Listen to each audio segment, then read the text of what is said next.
빌립보서 4장 10절부터 20절 말씀입니다. 새번역 성경으로 읽도록 하겠습니다. 나를 생각하는 마음이 여러분에게 지금 다시 일어난 것을 보고 나는 주님 안에서 크게 기뻐하였습니다. 사실 여러분은 나를 항상 생각하고 있지만 그것을 나타낼 기회가 없었던 것입니다. 내가 궁핍해서 이렇게 말하는 것이 아닙니다. 나는 어떤 처지에서도 스스로 만족하는 법을 배웠습니다. 나는 비천하게 살 줄도 알고 풍족하게 살 줄도 압니다. 배부르거나 굶주리거나 풍족하거나 궁핍하거나 그 어떤 경우에도 적응할 수 있는 비결을 배웠습니다. 나에게 능력 주시는 분 안에서 나는 모든 것을 할 수 있습니다. 그러나 여러분이 나의 고난에 동참한 것은 잘한 일입니다. 빌립보의 교우 여러분도 아는 바와 같이 내가 복음을 전파하던 초기에 마케도니아를 떠날 때 주고받는 일로 나에게 협력한 교회는 여러분밖에 없습니다. 내가 데살로니가에 있을 때에도 여러분은 내가 쓸 것을 몇 번 보내주었습니다. 나는 선물을 바라지 않습니다. 나는 여러분의 장부에 유익한 열매가 늘어나길 바랍니다. 나는 모든 것을 받아서 풍족하게 지내고 있습니다. 나는 여러분이 보내준 것을 에바브로디도로부터 받아서 풍족합니다. 그것은 아름다운 향기이며 하나님께서 기쁘시게 받으시는 제물입니다. 나의 하나님께서 자기의 풍성하심을 따라 그리스도 예수 안에 있는 영광으로 여러분에게 필요한 것을 모두 채워주실 것입니다. 하나님 우리 아버지께 영광이 영원히 있기를 빕니다. 아멘. 오늘 지금 기뻐하세요 라는 제목으로 은혜를 나눠보도록 하겠습니다. 그 전에 먼저 지난주에 제가 나눴던 말씀 기뻐하고 또 기뻐하세요. 이 말씀을 다시 한번 복습하는 시간을 갖도록 하겠습니다.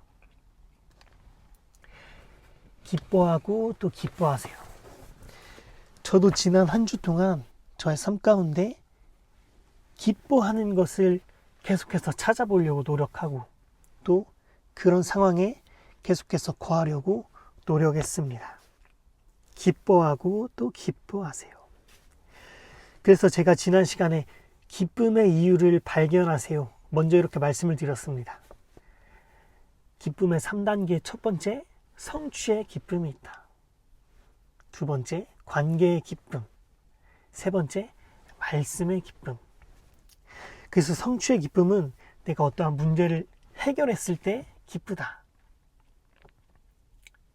제가 지난주에 제가 준비하는 제품이 있는데 그 제품을 막 준비하다가 사실 실패를 겪었어요.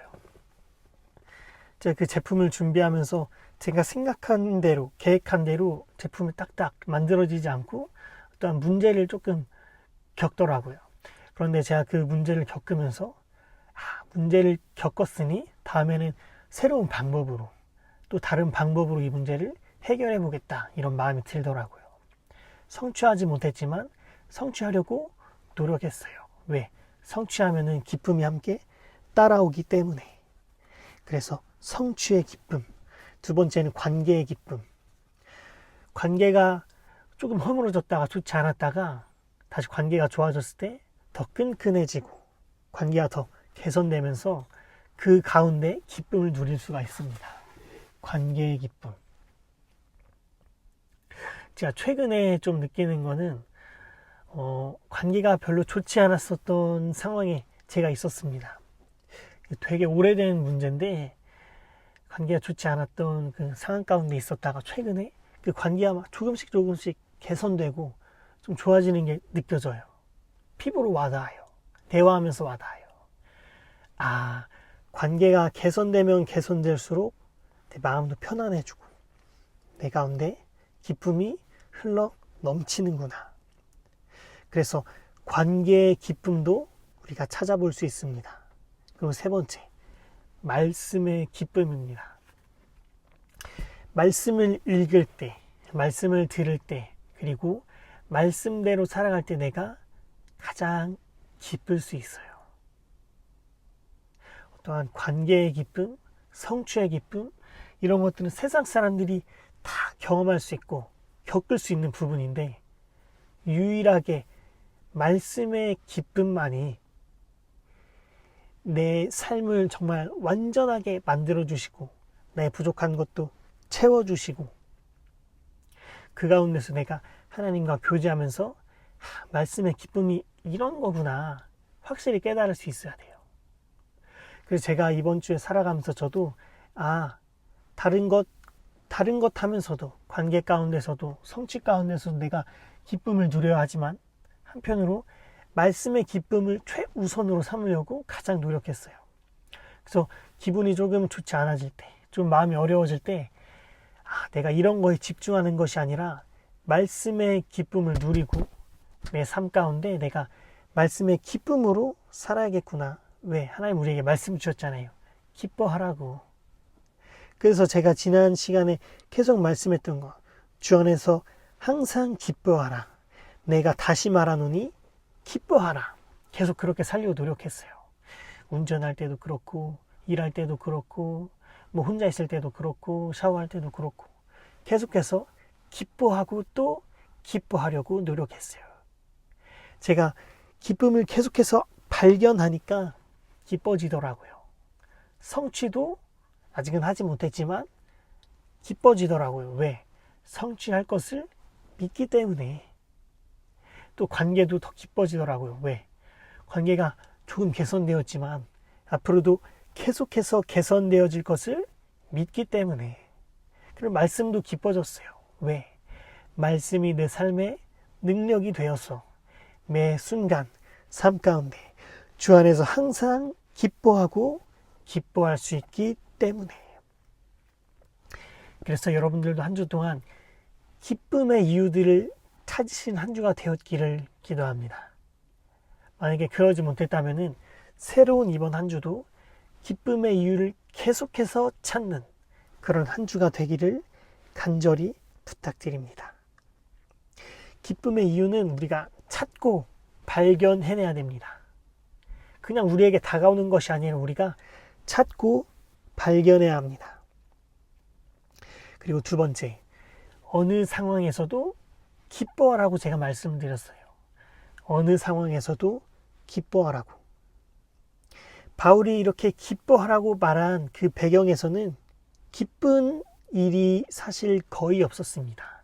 기뻐할 수 있는 상황도 아니었고 환경도 아니었고 상태도 아니었고 기쁨이라고는 전혀 찾아볼 수 없는 그런 상태였어요. 왜? 바울이 감옥에 감금되어 있기 때문에. 어떻게 기뻐할 수가 있겠어요? 감옥에 감금되어 있는데. 그런데 바울은 어느 상황에서도 기뻐하고 또 기뻐하라고 이야기하였습니다. 왜? 하나님 안에서 말씀의 능력을 힘입으면은 상황이 어떻건 환경이 어떻건 잘 풀리건 안 풀리건 그것이 중요한 게 아니라 주 안에 있기 때문에 항상 기뻐할 수 있다. 항상 기뻐할 수 있다. 그래서 내가 믿는 신앙을 누군가 비난하거나 꼭 신앙뿐만이 아니더라도 내 직장에서 누군가 나를 비난하거나 혹은 나의 건강이 좋지 않거나 혹은 사람들과의 관계에서 어려움을 겪거나 혹은 말로 표현할 수 없는 정말 말도 안 되는 상황으로 어려움을 겪거나 우리의 상황도 사실은 바울과 비슷할 수 있어요. 바울은 감옥에 갇힌 것이지만 똑같은 어려움이에요. 우리가 겪는 어려움과 어떻게 보면 똑같은 어려움이에요. 우리도 우리가 믿는 신앙을 누군가 비판하기도 하고 건강상의 어려움을 겪기도 하고 관계 가운데 어려움을 겪기도 하고 이러한 어려움 가운데 기뻐하고 기뻐하세요. 왜? 우리가 주 안에 있기 때문에. 환경이 어떻건 상황이 어떻건 그것에 우리가 중심을 맞추고 포커스를 맞추는 것이 아니라 우리가 주 안에 있기 때문에 기뻐하고 기뻐할 수 있는 것입니다. 할렐루야. 우리가 주님 안에 있기 때문에 기뻐하고 기뻐하는 새로운 한 주 되기를 간절히 부탁드립니다. 그래서 기쁨이 사라져버린 그런 상황에서 내가 다른 것 보는 것이 아니라 오직 하나님 바라보기. 왜? 하나님은 우리의 삶에 함께 하시는 임마누엘의 하나님이기 때문에 내가 혼자 있다고 착각해도, 나 혼자 어려움을 겪는다고 착각해도 사실은 하나님께서 함께 하십니다. 왜? 임마누엘의 하나님이기 때문에. 임마누엘의 하나님이기 때문에. 임마누엘의 하나님, 우리와 함께 하신다는 의미입니다.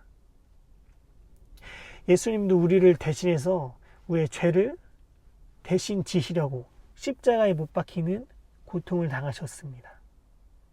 겪지 않으셔도 되는데 겪으셨습니다. 그렇기 때문에 그 누구보다 우리가 겪는 고통을 잘 알고 계세요. 우리가 건강적으로 어려움을 겪는 것 예수님께서도 겪으셨기 때문에 잘 알고 계세요. 왜? 십자가 지어 골고다 언덕 올라갈 때 아무 옷자락 하나 걸치지 못한 채로 온몸에 피와 땀을 뚝뚝 흘리면서 우리의 죄를 대신 감당하셨잖아요. 다 겪으셨어요. 예수님께서 우리와 함께 하시고 우리의 고통을 이미 다 아십니다. 관계에서도 마찬가지고 여러 상황과 환경에서도 마찬가지예요. 예수님 우리의 모든 죄를 대신 지셨기 때문에 우리가 겪는 고통을 다 알고 계십니다. 임마누엘의 하나님, 하나님은 우리와 함께 하시는 분입니다. 그래서 기쁨은 발견하는 것이고 기쁨은 찾아내는 것이고 또 주 안에 있기 때문에 상황과 환경, 형편을 이기고 우리가 기뻐할 수 있고, 그리고 마지막으로 하나님은 우리와 함께 하시기 때문에 임마누엘의 하나님이시기 때문에 우리가 기뻐할 수 있습니다. 그래서 이번 한 주간 여러분들이 살아가면서 여러분들이 항상 기뻐할 수 있는, 어떤 상황 가운데서도 항상 기뻐할 수 있는 그런 여러분 되시기를 예수님의 이름으로 간절히 권면드립니다. 그래서 오늘은 지금 기뻐하세요 라는 제목으로 여러분들에게 은혜를 나눠보도록 하겠습니다. 내일 기뻐하는 거 아니고 과거에 기뻐했던 거 아니고 지금 기뻐하세요. 우리가 먼저 지금 기뻐하세요 이러한 제목으로 은혜를 나눌 때 우리가 왜 기뻐할 수 없는가, 기뻐할 수 없는 이유에 대해서 한번 생각을 해보도록 하겠습니다. 대부분의 사람들이 기뻐하면서 사는 것이 다 좋다고 생각을 해요. 한 사람도 빠짐없이 기뻐하면서 살면은 다 좋다 생각해요. 왜? 나 스스로에게도 좋고 내 주변 타인 사람에게도 좋기 때문에. 세상 사람들 그 누구도 우중충하고 태폐적이고 어두운 사람이랑 가까이 하고 싶어 하지 않아요. 일종의 매력은 있어 보일 수도 있으나 그 누구도 그런 사람이랑 가까이 하고 싶어 하지 않아요. 누구도. 그런데 왜 우리는 이런 것을 알면서도 기뻐하는 삶을 살지 못할까? 머리로는 기쁨이 있는 삶을 살아야겠다고 생각하면서도 왜 그 반대로 살아가는가? 그래서 기뻐할 수 없는 이유, 여기에 대해서 여러 가지 좀 나눠보도록 하겠습니다. 첫 번째, 더 많이 가져야 기쁘다고 생각하기 때문입니다. 더 많이 가져야 기쁘다고 생각하기 때문에. 그러니까 이 말을 반대로 하면은 가진 것이 없다고 생각하기 때문에 더 가지려고 하는 거예요. 가진 것이 없다고 생각하기 때문에. 그런데 대한민국에 사는 국민 중에 먹고 자고 씹고 입고 쉬는 공간이 없는 사람 거의 없어요. 대부분이 다 가지고 있어요. 대부분이 다 먹고 자고 씻고 쉬고 대부분이 다 할 수 있어요. 정말 일부를 제외하고는 좋은 나라죠. 대다수가 다 할 수 있어요. 대부분이 다 휴게 공간이 있는 상태에서 살아갑니다. 그런데 지금 가진 것에 감사하지 못하고 조금만 더 큰 집에 살면은 행복할 것 같다. 조금만 더 좋은 집에 살면은 행복할 것 같다. 이게 계속 반복해요. 조금만 더 좋은 집, 조금만 더 큰 집, 조금만 더 비싼 집. 계속 반복하면 우리가 지금 기뻐할 수 있습니까? 아니에요. 지금 기뻐할 수 없어요.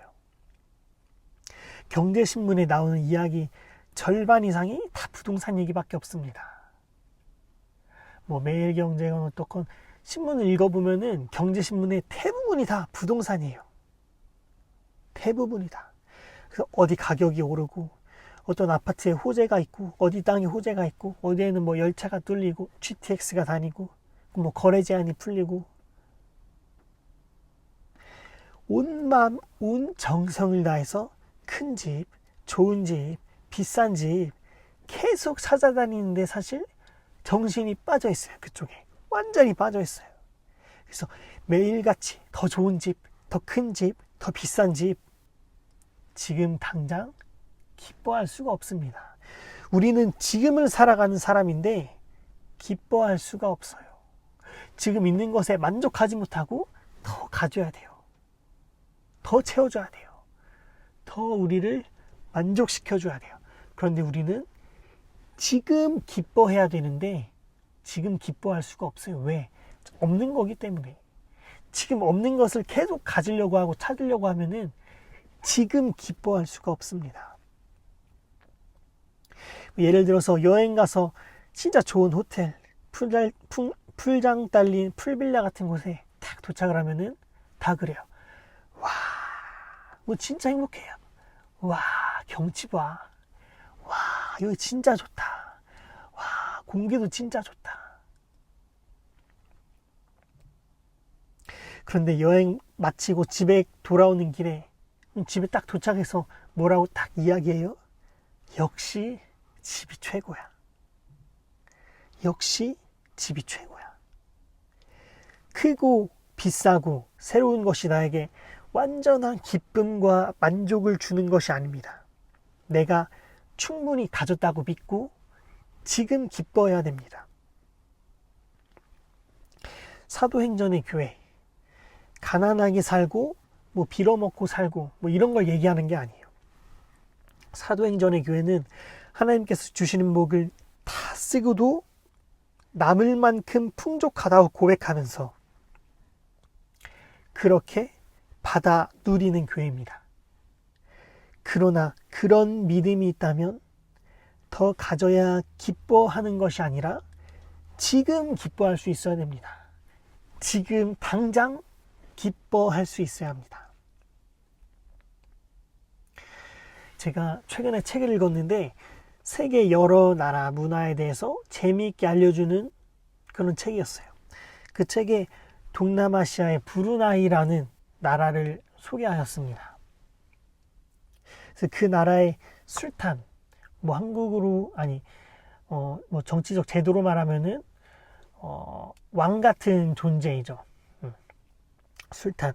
근데 그 술탄이 브루나이 국가를 이렇게 통치하는데 매우 사치스럽다고 합니다. 그래서 통치자 술탄이 뭐 국가에서 어떤 행사를 하면은 순금을 뭐 쫙 깔아놓고 막 그런 것을 보여주고 자랑하고 뭐 개인적으로 사치스러운 그런 물품들도 굉장히 많이 사고. 근데 조금 제가 충격을 받은 게 그 술탄이 4,000대의 고급 자동차를 소유하고 있다고 합니다. 그런데 지금도 계속 구매하고 있습니다. 4,000대. 4,000대. 그런 제가 그거를 읽으면서 술탄이 기쁨을 누리고 있다고 생각하는가? 이러한 질문에 저는 정말 단언컨대 조금의 의심의 여지도 없이 단언컨대 전혀 기쁨을 느끼지 못한다고 확신할 수 있습니다. 왜? 고급 자동차 4,000대를 사서 사는 것에서 끝나는 게 아니라 계속 모으는 것은 완벽한 저주에 가깝습니다. 왜? 가져야 기쁘다고 생각하는 사람은 영원히 목마릅니다. 더 가져야 되고 더 채워야 되고 더 생겨야 되고 엄청난 갈증을 느낄 것이 저는 분명하다고 확신합니다. 사도행전의 교회는 이런 것이 아니라 지금 내가 충분히 가졌다고 믿고 지금 기뻐해야 합니다. 내가 지금 충분히 가졌다고 믿고 지금 당장 기뻐해야 합니다. 둘째, 조금 더 높이 올라가야 기쁘다고 생각하기 때문입니다. 이것도 반대로 말하면 내 위치가 너무 낮다고 생각하기 때문에 기쁨을 느끼지 못하는 거예요. 조금 더 높이 올라가야 기쁠 수 있다고 생각하기 때문에 더 많이 가져야 되는 거랑 가장 조심해야 되는 것이 바로 조금만 더 높이 올라가면 기쁠 것이다. 조금만 더 깊이 올라가면은 기쁠 것이다. 이 직장 생활에도 조금만 더 높게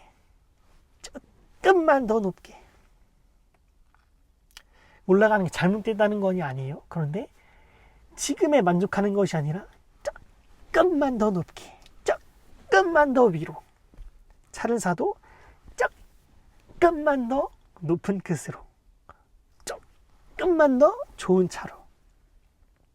근데 여기에 더 높이 여기에는 저주가 숨겨져 있습니다.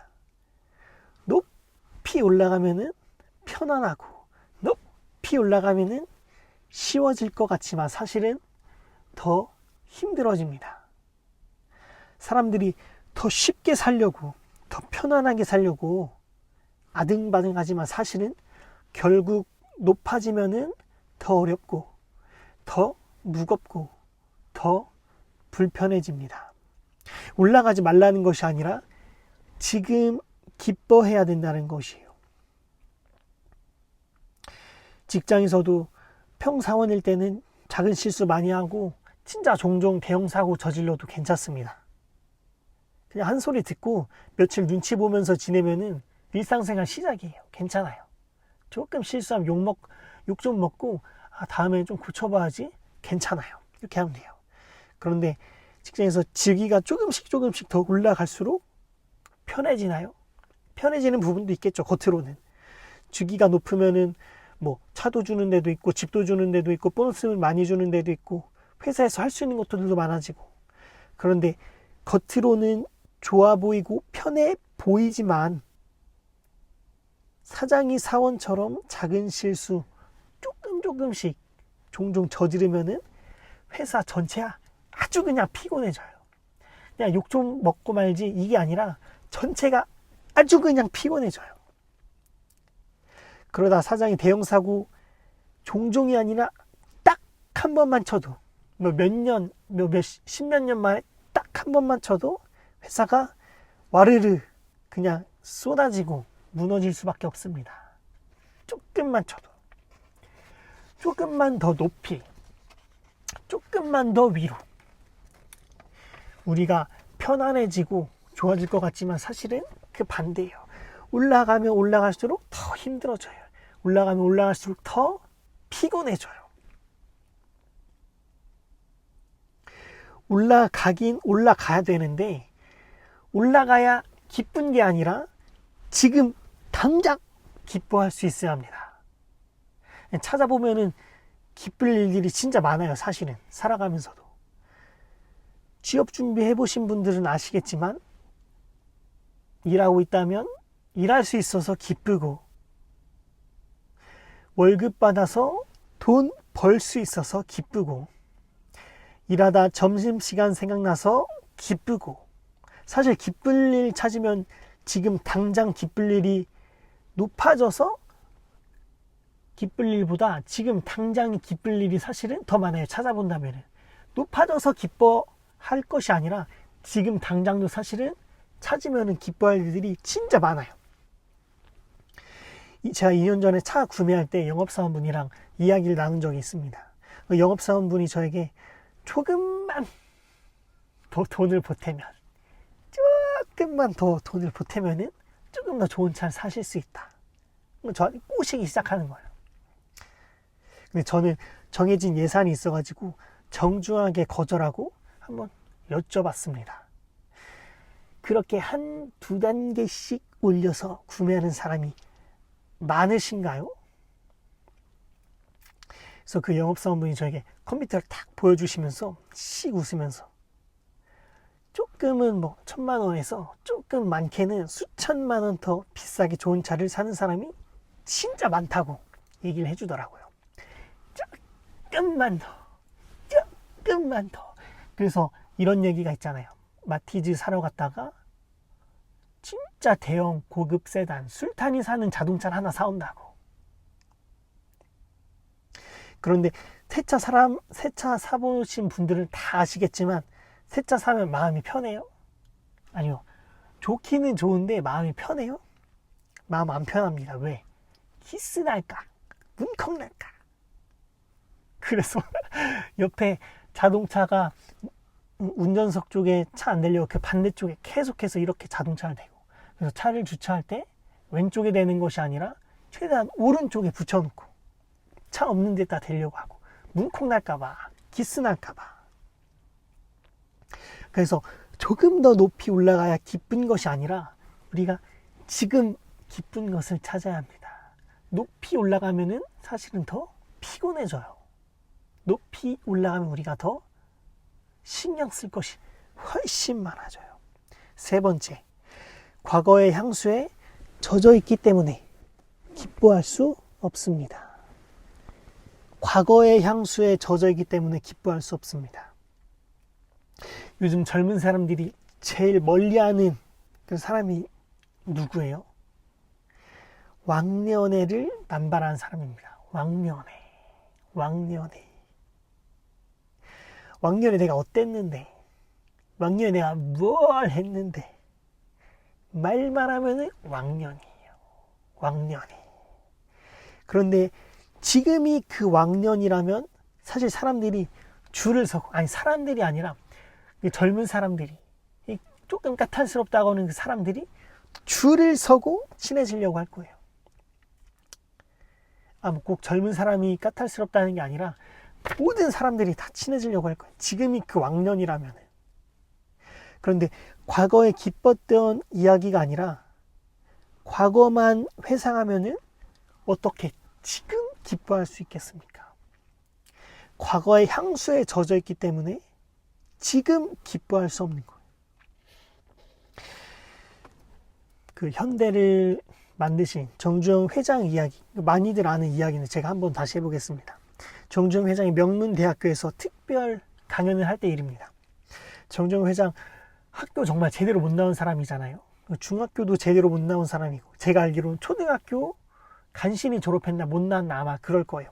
학교 정말 제대로 못 나온 사람인데, 정주영 회장이 그 소위 말하는 스카이라고 하는 명문대학교에서 강연할 때 모든 강의실이 순식간에 꽉 찼습니다. 당연한 일이죠, 사실은. 과거가 아니라 정주영 회장은 지금 그 순간, 강연하는 그 순간이 왕년인 사람이기 때문에 과거의 향수에 젖어서 내가 그때 뭘 했는데, 내가 옛날에 뭘 했고, 내가 옛날에 어땠고, 이런 얘기를 하는 분이 아니라 지금을 이야기하는 사람이기 때문에 지금 그 순간이 왕년인 사람이기 때문에, 제가 침례신학대학교 주차장에서 이렇게 말씀을 계속 전하고 있는데, 제가 말씀을 전하니까 제가 대학교 시절이 정말 많이 생각이 났어요. 학교 다닐 때 어땠었지? 동기들이랑 뭐 계곡에 놀러 간 것도 생각나고, 같이 도서관에서 밤늦게까지 공부한 것도 생각나고. 근데 진짜 기쁜 기억들이었어요. 계곡에 놀러 가는 거 다 기쁘고, 같이 늦게까지 공부했었던 거 진짜 기쁘고, 전 정말 즐겁고 기쁜 추억들이에요. 그리고 걱정 없이 공부만 했던 것도 진짜 기쁘고, 학교 행사하면은 같이 놀러 가서 맛있는 거 사 먹고 기쁘고. 그런데 이런 제 스스로를 돌아보면서 아니다. 왜? 지금도 기쁘기 때문에, 학교 다니는 그때만 기뻤던 것이 아니라 이렇게 말씀 전하는 지금도 진짜 사실은 기쁩니다. 기쁘기 때문에 누구의 눈치도 안 보고 말씀 전할 수 있어서 전 너무나도 기쁩니다. 사도행전의 교회라는 것을 세울 수 있어서 너무나도 기쁩니다. 마음껏 찬양 부를 수 있어서 너무 기쁩니다. 아무도 뭐라고 안 해서 너무 기쁩니다. 과거의 향수에 젖어있기 때문에 기뻐하지 못하는 것이 아니라 지금을 살아서 기쁜 것입니다. 저는 정말 기뻐요. 지금은 아직 제 말씀을 들어주는 분들이 정말 몇 분 안 계시지만 지금 너무 기뻐요. 제가 말씀 전하고 싶은 대로, 하나님 말씀 전하고 싶은 대로 누구의 눈치도 안 보고 전할 수 있어서 기쁘고, 말씀 전하기 전에 부르고 싶은 찬양 마음껏 부를 수 있어서 기쁘고, 너무 기뻐요. 여러모로 지금을 살아서 기쁜 것입니다. 네 번째, 미래의 허상 속에 속고 있기 때문에 기뻐할 수 없다. 미래의 허상에 속고 있기 때문에 기뻐할 수 없다. 사람들이 과거 혹은 미래에 빠져서 사실 지금을 살지를 못해요. 과거의 향수에 젖어 있는 것 마찬가지로 미래의 허상에 속고 있기 때문에 지금을 살지 못해요. 내가 사업만 잘 되면, 주식만 올라가면, 이모저모로 성공만 하면 아니라 지금 당장 기뻐해야 합니다. 지금 미래가 아니라 지금. 사실 사업이든 직장이든 주식이든 성공이든 다 이뤄놓고 나면 사실은 별거 없어요. 네가 어떻게 알아? 아니요, 별거 없어요. 진짜 별거 없어요. 기쁜 게 결과가 기쁜 것이 아니라 사실은 과정이 기뻐야 돼요. 네가 어떻게 알아? 아니요, 과정이 기뻐야 돼요. 저는 확신하면서 말할 수 있어요. 과정이 기뻐야 돼요. 결과가 기뻐야 되는 것이 아니라, 결과도 기쁘면 물론 좋지만 그 결과를 위해서 과정이 기뻐야 지금의 내가 기쁠 수 있습니다. 대학원 시절 교수님께서 강의하시다 갑자기 이런 말씀하셨어요. 교수님께서 독일에 박사학위 취득하기 위해서 독일에 유학하셨습니다. 돈이 어디 있어요? 진짜 어렵죠. 돈 없고 외롭고, 수년간의 박사학위 받기 위해서 유학 시절 박사만 받으면, 진짜 박사만 받으면 누구보다 기뻐할 거라고 하셨지만, 박사만 받으면 누구보다 기뻐할 거라고 하셨지만, 열심히 공부하고 논문 작성해서 발표하고 박사를 받으니까 겨우 며칠 기뻐하셨다고 말하셨습니다. 겨우 며칠이에요. 진짜 겨우 며칠. 사실은 평생 기뻐할 것 같지만 겨우 며칠. 돌아보니까 박사를 받은 게 기쁘기보다 공부하면서 탐구했던 그 시간이 더 기쁘다, 이렇게 말씀하셨습니다. 결과가 기쁜 것이 아니라 그 과정이 우리에게 기쁨을 가져다 준다는 것을 우리가 확실하게 인지하고 찾아내고 발견해야 돼요. 미래를 그리면서 기뻐하는 것이 아니라 과정이 기뻐야 합니다.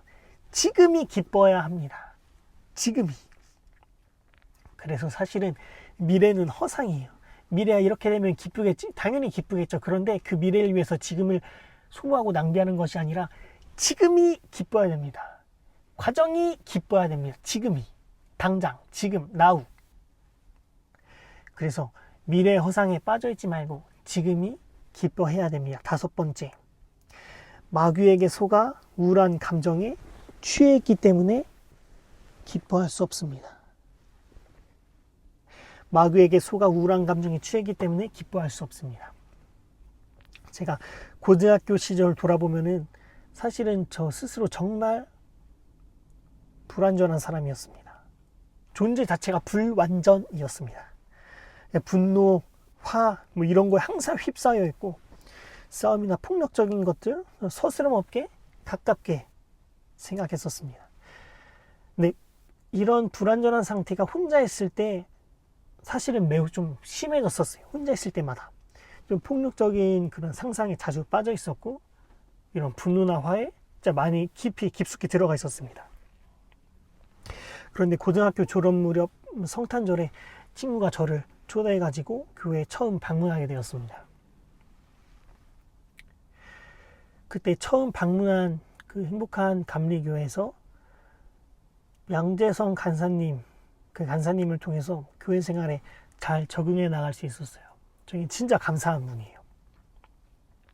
그래서 그 시기에 점차 분노랑 화랑 싸움이랑 폭력이랑 이런 것들이 조금씩 사그라지면서 스스로를 좀 돌아보는 시간을 갖게 되었어요.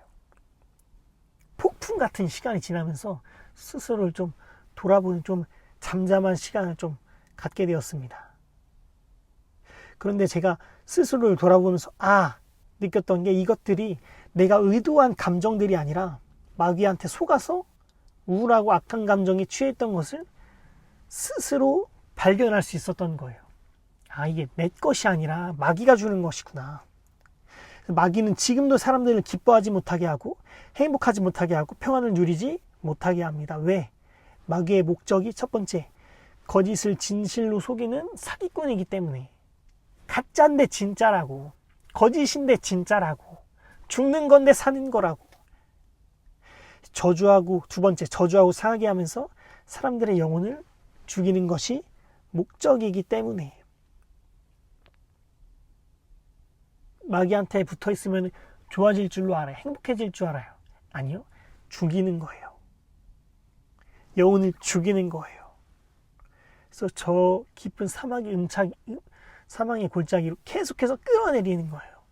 산다고 이야기하면 사실은 죽는 건데. 그래서 우울이 내 감정이 아니라 마귀가 주는 감정이라 확실하게 깨달았어요. 이게 내 감정이 아니라 마귀가 주는 감정이구나. 근데 이것은 저뿐만이 아니라 하나님께 돌아온 수많은 사람들이 겪었던 감정입니다. 분노하고 화내고 싸움을 항상 하고 싶고 폭력적이고 우울하고 슬프고 죽음은 마귀가 주는 감정임을 우리가 확실하게 알고 하나님께 속해서 지금 기뻐해야 합니다. 지금. 여섯 번째, 실패한 인생이라고 착각하기 때문에 기뻐하지 못하는 거예요. 실패한 인생이라고 착각하기 때문에. 제 물질적 성공에 대해서 먼저 이야기해 보겠습니다. 제가 30년밖에 안 살았지만 잘 나가다 망하는 일 비일비재합니다. 반대로 쫄딱 망했다가 똑바로 서는 것도 마찬가지로 비일비재예요. 30년밖에 안 살았지만 뉴스만 봐도 잘 나가다가 진짜 쫄딱 하루아침에 쫄딱 망하는 사람, 그리고 쫄딱 망했다가 똑바로 서는 사람 수도 없이 많아요. 실패랑 성공은 한 끗 차이입니다. 수천 미터, 수백 미터, 수 킬로미터 이게 아니라 한 끗 차이입니다. 진짜 그 한 끗 차이예요. 커다란 차이가 아니라 진짜 조그만한 차이인데 우리가 그 조그만한 차이 가지고 실패했다고 사실 착각할 필요가 전혀 없습니다. 오히려 우리가 믿음이 있다면 곧다에 성공한 인생이 될 거라는 믿음으로 기뻐해야 합니다. 실패한 인생이라고 착각하는 것이 아니라 믿음이 있다면 믿음으로 잘 될 거라고, 성공한 인생이 될 거라고 기뻐해야 합니다. 한 끗 차이인데 우리가 기뻐하지 못할 이유가 어디 있습니까? 전혀 없습니다. 항상 기뻐할 수 있는 것입니다. 자, 영적인 인생에 대해서 한번 이야기를 나눠보겠습니다. 예수님께서 우리에게 오셔서 구원자라는 사실 믿기만 하면은 돈 줘서? 아니요. 믿기만 하면은 구원을 이뤄서? 믿기만 하면은 뭐 몇 시간 기도해서? 아니요. 믿기만 하면은 우리에게 영생을 주신다고 하셨는데 우리는 사실 이거 하나만으로도 성공한 인생이에요. 사실은. 그래서 이 땅에 실패에 너무 두려워할 필요가 없어요. 죽음 후의 인생은 영원한 천국이라는 삶이 기다리고 있는데 우리가 기뻐하며 살지 못할 이유가 어디 있습니까? 전혀 없습니다. 우리는 기뻐하면서 살 수 있어요.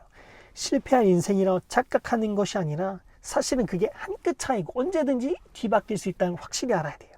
한 끗 차이고 예수님께서 우리를 구원하셨기 때문에 우리가 이미 성공한 인생이라고 믿음과 확신을 가져야 됩니다. 7번째, 부모님과 하나님으로부터 받은 것이 없다고 생각하기 때문에 기뻐하지 못한다. 그래서 우리는 모든 것을 받아서 살아갑니다. 모든 것을.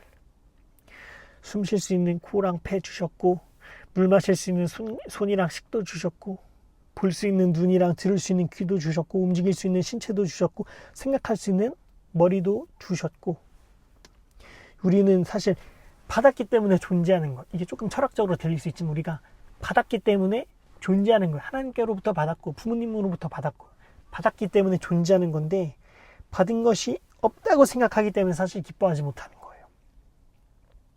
그런데 물질적으로나 건강적으로 받지 못했을 수도 있어요. 그런 분들이 사실 우리 주변에 많이 계시기 때문에 물질이나 건강적으로 어려운 분들이. 그런데 하나님께서 우리에게 말씀을 주셨습니다. 말씀은 능력이고 생명이고 질병을 치유하고 가난한 자를 부하게도 하고 하나님 능력은 말씀을 믿음으로부터 나오는 것입니다. 이 말씀과 믿음도 사실 하나님께서 주셨습니다. 치유하고 부하게 하고 모든 것이. 그래서 우리는 받은 것이 없는 것이 아니라 많은 것을 받았기 때문에 지금 기뻐할 수 있는 것입니다. 할렐루야. 부모님과 하나님으로부터 받은 것이 없는 것이 아닌 우리는 모든 것을 받았기 때문에 존재하고 내가 조금 어려운 상이라도 말씀을 능력으로 살아갈 수 있는 믿음을 받았고 또 그 말씀도 받았기 때문에 우리는 언제나 기뻐할 수가 있는 것입니다. 그럼 이번에는 본문에 대한 깊은 묵상으로 한번 좀 넘어가 보도록 하겠습니다. 빌립보서 4장 10절부터 20절. 그래서 오늘 말씀이 말하는 지금의 기쁨이 도대체 무엇이냐? 제 말씀을 한 절 한 절 읽으면서 말씀에 대해서 깊이 조금 파고들면서 말씀 한번 나눠보도록 하겠습니다. 4장 10절, 빌립보서 4장 10절. 나를 생각하는 마음이 여러분에게 지금 다시 일어난 것을 보고 나는 주님 안에서 크게 기뻐하였습니다. 사실 여러분은 나를 항상 생각하고 있지만 그것을 나타낼 기회가 전혀 없었던 것입니다. 그것을 나타낼 기회가 없었던 것입니다. 전혀 아니에요. 잘못 넣었어요. 그래서 이것은 본문 배경에 대해서 제가 말씀을 드릴게요. 빌립보 성도들이 다시 바울에게 선교 후원을 하였음을 이야기하는 그런 말씀이에요. 나를 생각하는 마음이 여러분에게 지금 다시 일어난 것을 보고 나는 주님 안에서 크게 기뻐하였습니다. 빌립보 성도들이 바울에게 선교 후원을 하다가 잠시 중단되었는데 다시 시작되었어요. 그 선교 후원이. 그 추측하기로는 선교가 중단되었던 것이 빌립보 교회 내외부의 문제로 후원이 중단되었다고 추정할 수 있습니다. 빌립보 교회 성도들이 외부 세력들로부터 핍박을 받아서 돈 버는 행위에도 분명히 어려움이 있었을 거예요. 그렇기 때문에 선교회 사도 바울의 사역에 후원할 기회가 자연스럽게 사라졌을 것입니다. 왜? 외부의 핍박으로부터 지금 돈을 벌기가 쉬운 상태가 아니니까. 4장 11절. 내가 궁핍해서 이렇게 말하는 것이 아닙니다. 나는 어떤 처지에서도 스스로 만족하는 법을 배웠습니다. 왜 이렇게 이야기하나요? 그동안의 시간과 바울이 지금 궁핍하기에 말하는 것이 아니라 바울이 어떤 형편에도 만족하기를 배웠다고 말합니다. 바울이 궁핍에 대해서 이야기하는 것이 어떤 형편에도 자족하기를 배웠다고 이야기를 합니다. 왜? 돈 없는 그 상황 동안, 시간 동안에 내가 돈이 있어서 그 사역을 할 수 있어서 그것이 아니라 어떤 상황에서도 돈이 있건 없건 좀 물질적으로 풍요하건 안 풍요하건 그것이 중요한 게 아니라 어떤 처지에서도 스스로 만족하는 법을 배웠습니다. 그래서 우리 어느 순간에도 배울 수 있어야 돼요. 만족하는 법을 배울 수 있어야 되고 또 순으로만 배우는 것이 아니라 역으로도 배우면은 언제나 어느 순간에나 계속해서 배울 수 있습니다. 그래서 어렵고 힘든 상황에서 끝나는 것이 아니라 그 상황에서도 계속해서 배울 수 있다면 순으로나 역으로나 배운다면 항상 배울 수 있고 항상 배우는 기쁨도 누릴 수 있습니다. 그런데 바울은 무엇을 배웠어요?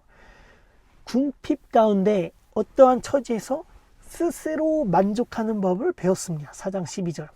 나는 비천하게 살 줄도 알고 풍족하게 살 줄도 압니다. 배부르거나 굶주리거나 풍족하거나 궁핍하거나 그 어떤 경우에도 적응할 수 있는 비결을 배웠습니다.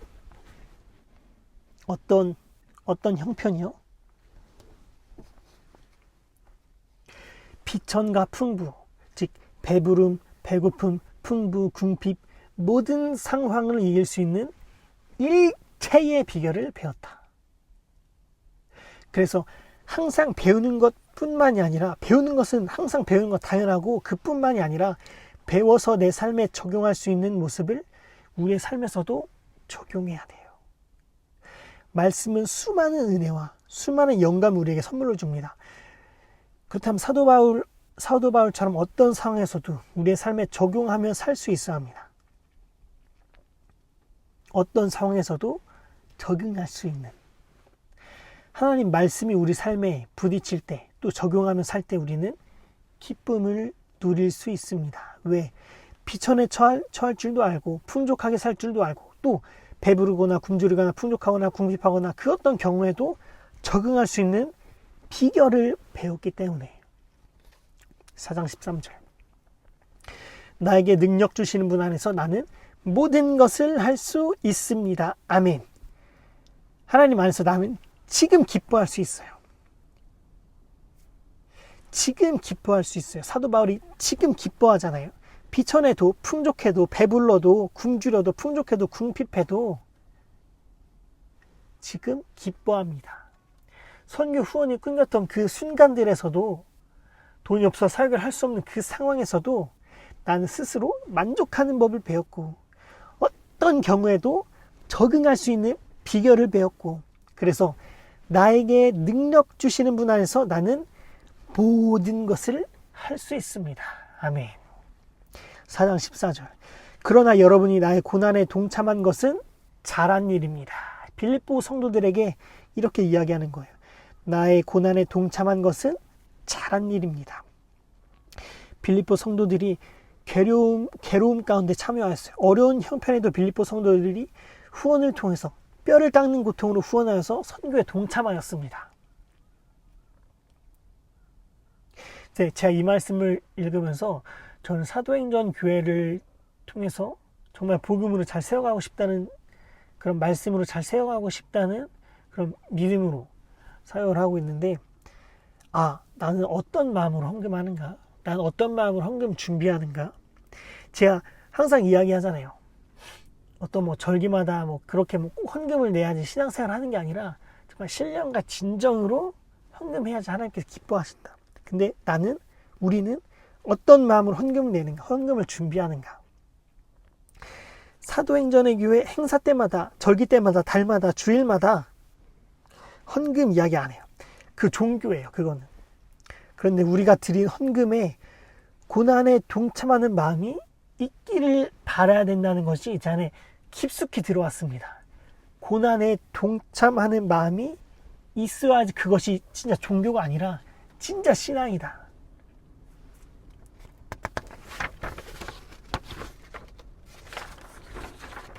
그래서 종교에서 신앙으로 자유하게 된다고 그리스도께서 계획하신 사역을 가볍게 내팽개치는 게 아니라 무거운 마음으로 헌금을 드릴 수 있기를 바랍니다.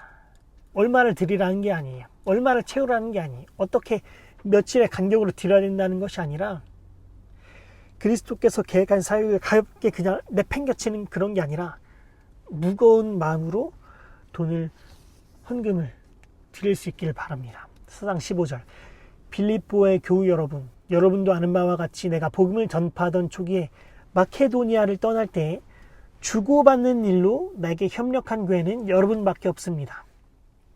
그래서 물질적으로 어려운 시절 바울을 후원해 준 교회는 빌립보 교회가 유일합니다. 사도 바울이 빌립보 교인들에게 솔직한 표현을 못해 사실 얼마나 고마웠겠어요.